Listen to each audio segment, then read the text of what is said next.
everybody, and welcome to day 448 of Rhys's stories. And today I'm going to be reading you another Mr. Men book called Mr Forgetful by Hargreaves. It was one of those beautiful summer mornings that everybody likes to see. In Forget-Me-Not Cottage, the owner was fast asleep. Mr Forgetful. He was having a dream.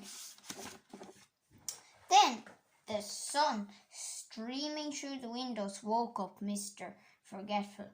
Oh, he yawned and stretched his arms and tried to remember what he had been dreaming about. But of course he couldn't, because Mr. Forgetful can't remember anything at all, ever. Mr. Forgetful got out of bed and went to wash his face. But he'd forgotten where the bathroom in his house. And do you know what he did? He walked into the wardrobe. Silly me, he giggled to himself. Eventually, of course, Mr. Forgetful found his bathroom and washed his face. He even remembered to clean his teeth. Then he went downstairs to make himself some breakfast. He toasted some bread, but of course he forgot breakfast. He toasted some bread, but of course he forgot about it, and it was burnt. He boiled himself an egg, but of course he forgot about it, and it was hard-boiled. Mr. Forgetful has burnt toast and hard-boiled eggs for breakfast every day. It was such a lovely day. Mr. Forgetful decided to walk down to the village to buy a stamp for a letter. He'd written 3 weeks ago, but he had forgotten to post. Off he set, and did he remember to shut the door of Forget-Me-Not Cottage behind him? Of course he didn't. "Good morning, Mr. Forgetful," said Mrs. Parcel in the village post office. "What can I do for you this fine morning?" "I'd like I've forgotten," he said. "A stamp," suggested Mrs. Parcel, looking at the letter Mr. Forgetful was carrying. "Yes, a stamp. That's what it was. I was trying to remember not to forget," said Mr. Forgetful. Mrs. Parcel smiled. She was used to Mr. Forgetful. Mr. Forgetful had some more shopping to do, but could he remember what it was he was supposed to remember not to forget to shop for? Of course he couldn't, so he decided to go home. On his way, he met the village policeman going the other way. "Morning, Mr. Forgetful," said the policeman. "Will you give Farmer Fields a message from me on your way home, please?" Farmer Fields had a farm not very far from Forget-Me-Not Cottage. "Tell him there's a sheep loose in the lane," said the policeman.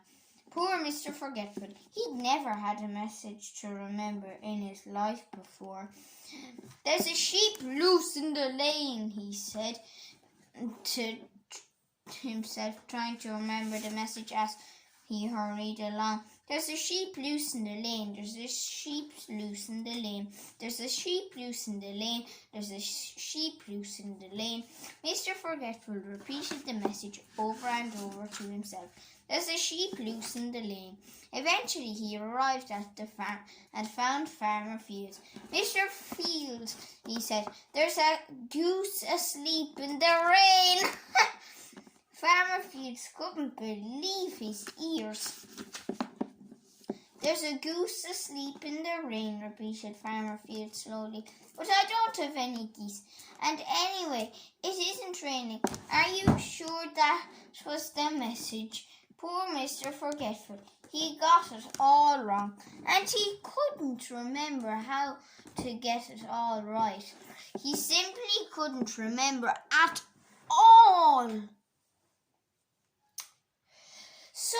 So off he went home, poor Mr. Forgetful. Mr. Forgetful walked away from Farmer Field's farm, feeling very sorry for himself. I wish I could remember things, he thought. He was so busy feeling sorry for himself that he didn't see that where the sheep was a sheep loose in the lane.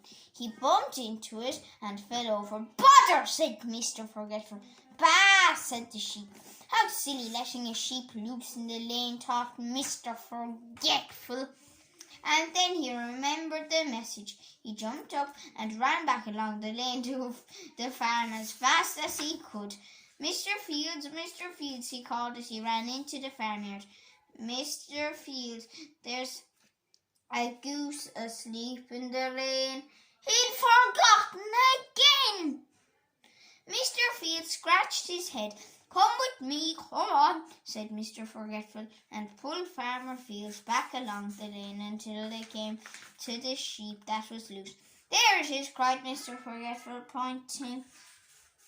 A goose? And then he stopped. Oh dear, he said, that's not a goose, is it? That's a sheep, and he blushed. I think, smiled Farmer Fields, that you're the goose, and he chuckled, and Mr. Forgetful giggled, and Farmer Fields laughed, and even the sheep started to laugh. It was so funny. Later that day, Mr. Forgetful sat down in his favourite armchair in Forget-Me-Not Cottage to think about what a funny day it had been. But do you know something? He tried and tried, but try as he would, he simply couldn't remember anything that had happened. Oh, Mr. Forgetful. The end. I hope you enjoyed that wonderful story called Mr. Forgetful by Roger Hargreaves. So enjoy the rest of your day, everybody. And I hope you got outside today. It was pretty nice out, even though the sun went in. It was still nice out. It's worse than it's raining anyways. So enjoy the rest of your day, everybody. So enjoy the rest of your day. And I guess I will see you all tomorrow for day 449 of Rhys's stories. So bye, everybody. Good luck. Bye.